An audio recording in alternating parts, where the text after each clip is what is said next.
Hola chicos y chicas de YouTube, espero les guste este video y trataré de traer más con más frecuencia. Si te gustó dale me gusta y suscríbete al canal. Como las drogas pervitina y la cocaína impulsaron el ascenso y la caída de los nazis. A pesar de la retórica antidrogas de Hitler, la Alemania nazi utilizó una pequeña píldora llamada Pervitin para tomar por asalto a Europa. Resulta que era pura metanfetamina. Justo antes de reunirse con Benito Mussolini en el verano de 1943, Adolf Hitler se sentía gravemente enfermo.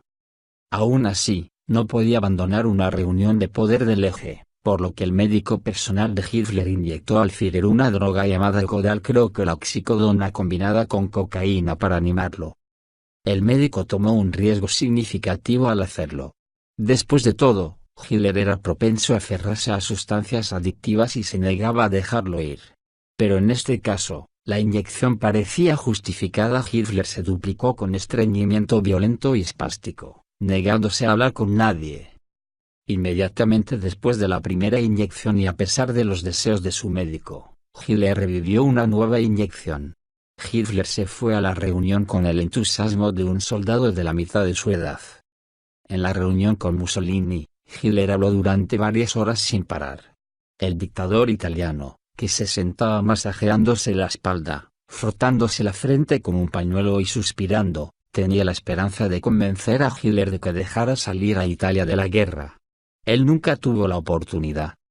Este fue solo un episodio en medio del uso casi diario de drogas de Hitler, que incluyó barbitúricos, semen de toro, testosterona, opiáceos y estimulantes como Pervitin, una píldora de valor hecha de metanfetamina. Hitler no estaba solo en su uso de Pervitin.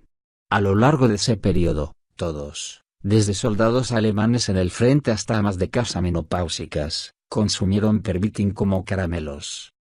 El uso generalizado de drogas no era exactamente nuevo en el país. Una generación antes, Alemania estaba sumida en el uso de drogas a gran escala, es decir, hasta que Hitler llegó al poder en parte en una campaña antidrogas. Pero cuando Hitler cambió de rumbo y se convirtió en un adicto, el mismo destino le sucedió a muchos en su país. Al comienzo de la Segunda Guerra Mundial, los soldados alemanes estaban usando Pervitin para ayudarlos a asaltar y conquistar gran parte de Europa. El Alto eventualmente desapareció, sin embargo.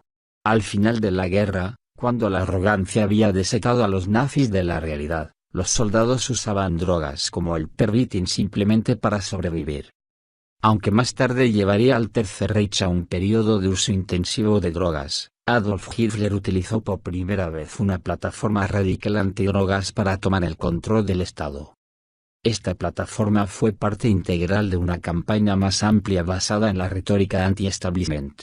En ese momento, el establecimiento era la República de Weimar, el nombre no oficial que Hitler había acuñado para el régimen alemán que gobernaba entre 1919 y 1933 y que se había hecho económicamente dependiente de los productos farmacéuticos, específicamente la cocaína y la heroína.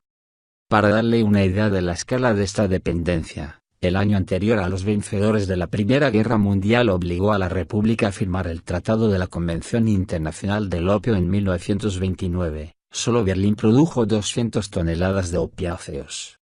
De hecho, Alemania fue responsable del 40% de la producción mundial de morfina entre 1925 y 1930. La cocaína fue una historia similar, según Oller.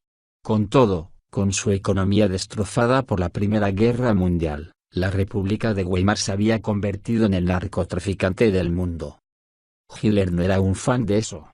Un abstemio que ni siquiera tomaba café debido a la cafeína, Hitler evitó todas las drogas. Famoso, según los informes, nunca volvió a fumar después de arrojar un paquete de cigarrillos a un río al final de la Primera Guerra Mundial. Cuando Hitler y los nazis tomaron el control de Alemania en 1933, comenzaron a extender la filosofía de no veneno de Hitler a todo el país. Sin embargo, los nazis tenían mucho trabajo para ellos. Al describir el estado del país en el momento del ascenso de Hitler, el autor alemán Klarmann escribió: «La vida nocturna de Berlín, oh chico, el mundo nunca ha visto algo así. Solíamos tener un gran ejército, Ahora tenemos grandes perversidades. Así que los nazis hicieron lo que hicieron mejor y combinaron sus esfuerzos antidrogas con su práctica exclusiva de acusar a los que no les gustaban, especialmente los de ascendencia judía, de ser los que apuñalaron a Alemania en la espalda. Los nazis utilizaron la propaganda para asociar a los adictos a estos grupos subyugados, junto con leyes severas. Una de las primeras leyes que aprobó el Reichstag en 1933, que permitió el encarcelamiento de adictos por hasta 2 años, prorrogables indefinidamente, y nuevas divisiones de la policía secreta para reforzar su resistencia. Los esfuerzos de las drogas. Los nazis también arrojaron confidencialidad médica y exigieron a los médicos que remitieran a cualquier persona con una receta de narcóticos que durara más de 2 semanas al Estado.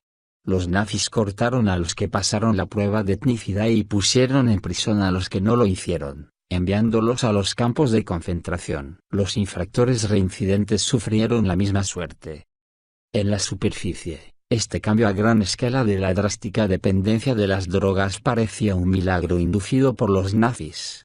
Por supuesto, solo duró hasta que Hitler probó por primera vez Pervitin. En 1936, el fotógrafo oficial del partido nazi, Heinrich Hoffmann, sufrió un caso extremo de gonorrea. Era amigo de Hitler y le había presentado a Hitler a su amante, Eva Braun, que había sido asistente de Hoffmann, por lo que salió la llamada del mejor y más discreto médico que tenía Alemania, Theodor Morell. Conocido por sus inyecciones de vitamina e inyecciones de energía, Morell era el tal médico para las celebridades de Berlín. Morell trató con éxito a Hoffmann, quien estaba tan agradecido por el alivio que invitó a Morell a su casa para una comida. Fue una elección fortuita. Hitler decidió caer esa noche y mencionó al pasar que los severos dolores estomacales e intestinales lo habían atormentado durante años. Sin perder la oportunidad de escalar filas, Morell le ofreció a Hitler una consulta. Hitler aceptó su oferta y luego le dijo a Morell en privado que tenía tanto dolor que apenas podía moverse, y mucho menos dirigir un país en apuros en medio de la agitación. Morell se iluminó, él sabía exactamente la cosa. Le recetó a Hitler una cápsula llena de bacterias intestinales saludables llamada Mutaflor, un tratamiento experimental en ese momento y que aún se usa en la actualidad. Esto ayudó a que el dolor de estómago de Hitler y aumentaran los problemas de flatulencia lo suficiente como para designar a Morell como su médico personal. A partir de ese momento, Morell rara vez abandonaría las cercanías de Hitler, y eventualmente inyectaría a Hitler con todo, desde soluciones de glucosa hasta vitaminas varias veces al día, todo para aliviar el dolor crónico de Hitler. A pesar de estos primeros éxitos, algunas evidencias sugieren que Morell se volvió descuidado después de convertirse en el favorito de Hitler, una afirmación hecha por el líder nazi Albert Speer, ministro de Armamentos y Producción de Guerra. Más tarde escribiría en su autobiografía, rechazando a Morell como un curandero. En 1936, cuando mi circulación y mi estómago se rebelaron, llamé a la oficina privada de Morell. Después de un examen superficial, Morell me recetó sus bacterias intestinales, dextrosa, vitaminas y tabletas de hormonas. Por razones de seguridad, después tuve un examen exhaustivo por parte del profesor von Bergmann, el especialista en medicina interna de la Universidad de Berlín. No tenía ningún problema orgánico, concluyó, sino solo de los síntomas nerviosos causados por el exceso de trabajo. Reduje mi ritmo lo mejor que pude y los síntomas disminuyeron. Para evitar ofender a Hitler, simulé que estaba siguiendo atentamente las instrucciones de Morell, y como mi salud mejoró, me convertí por un momento en la pieza maestra de Morell. Además, algunos alegan que Morell fue francamente engañoso. Por un lado, Ernst Günther Schenk, un médico de las SS que más tarde escribiría un libro con la teoría de que Hitler tenía la enfermedad de Parkinson, adquirió uno de los paquetes de vitaminas que Morell le inyectó a Hitler todas las mañanas y un laboratorio lo examinó. Resulta que Morell estaba inyectando metanfetamina a Hitler, lo que ayuda a explicar por qué Hitler no pudo obtener lo suficiente. Pero Pervitin no fue la única droga con la que Morell trató a Hitler. El médico le ofrecería al Führer una mayor de drogas, incluida la cafeína, la cocaína para el dolor de garganta y la morfina, todas las drogas contra las que Hitler había incursionado años antes de la guerra. El más importante de estos medicamentos fue Pervitin, una metanfetamina. Temmler, una compañía farmacéutica alemana, patentó por primera vez Pervitin en 1937 y una población alemana atrapada en el torbellino del nazismo aprovechó sus efectos positivos. Temmler le encargó a una de las agencias de relaciones públicas más exitosas de Berlín que elaborara un plan de marketing basado en el modelo de la Coca-Cola Company, que había logrado un tremendo éxito global. Para 1938, los carteles publicitarios de Pervitin estaban por todas partes en Berlín, desde los pilares de las estaciones de tren hasta los autobuses. Junto con el lanzamiento de la campaña de relaciones públicas, Temmler envió a cada médico en Berlín una muestra de la droga por correo, con la esperanza de que la comunidad médica guiara al público en general hacia los brazos de Pervitin, por ejemplo. El pueblo alemán, de hecho, ignoró los efectos adversos de la droga y, en cambio, se concentró en la energía que proporcionaba, la energía muy necesaria en un país que se reconstruyó primero después de la Primera Guerra Mundial y luego se movilizó para la Segunda Guerra Mundial. Era casi antipatriótico no ser tan trabajador, y Pervitin ayudó cuando nada más podía. Además, era mucho más barato que el café. La Wehrmacht, las fuerzas armadas alemanas combinadas durante la Segunda Guerra Mundial, probaron por primera vez el poder de la metanfetamina cuando los nazis invadieron Polonia en 1939. Las tropas estaban extasiadas con respecto a Pervitin, al igual que sus comandantes, que escribieron informes brillantes que abogaban por el uso del fármaco. Todos frescos y alegres, excelente disciplina, ligera euforia y mayor sed de acción. Aliento mental, muy estimulado. No hay accidentes. Efecto duradero. Después de tomar 4 tabletas, doble visión y colores, lea un informe sobre el uso de medicamentos en las líneas del frente, según el libro de Oller. Otro informe decía el sentimiento de hambre disminuye.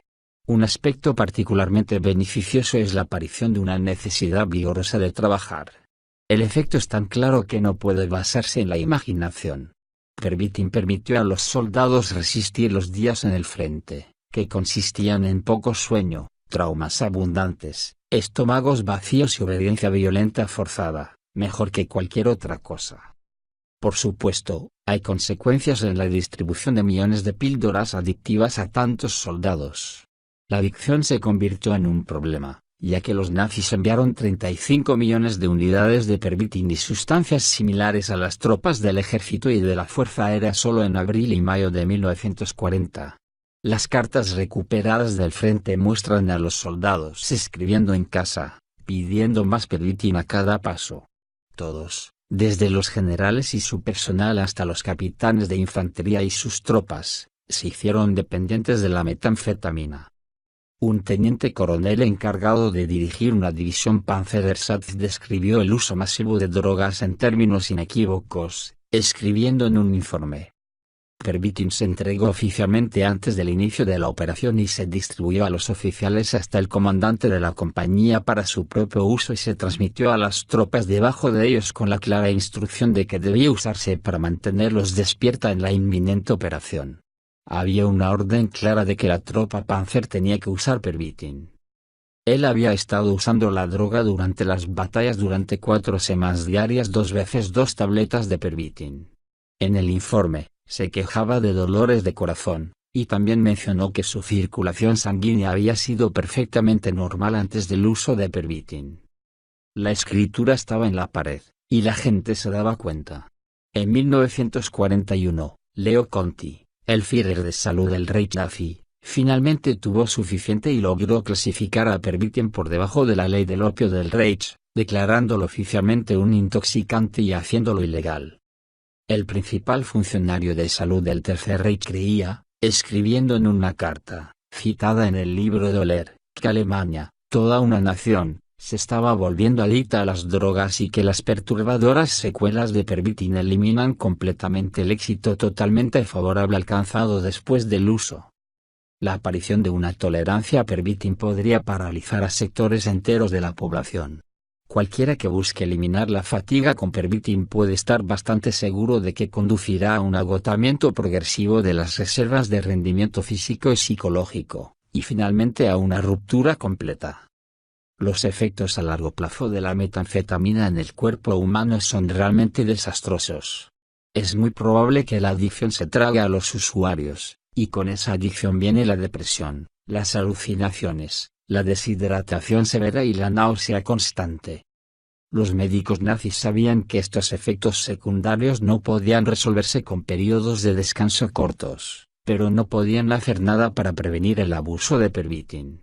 Los soldados murieron de insuficiencia cardíaca, suicidio o errores militares causados por fatiga mental. La droga siempre los alcanzó. Y los intentos de Conti de frenar la dependencia fugitiva del Estado nazi de la metanfetamina fueron en vano. Los alemanes apenas observaron la prohibición y el uso civil, y mucho menos en el ejército, que estaba a punto de invadir Rusia, en realidad aumentó en 1941. Al igual que Hitler se volvió dependiente de Morell para sobrevivir, Alemania se hizo dependiente de Pervitin. Los alemanes recurrieron a la metanfetamina para que la fe perdurara, sin darse cuenta del daño que la droga podía causar. Y a medida que la guerra se prolongaba, los nazis nunca recuperaron el control de la píldora que les prometió el mundo.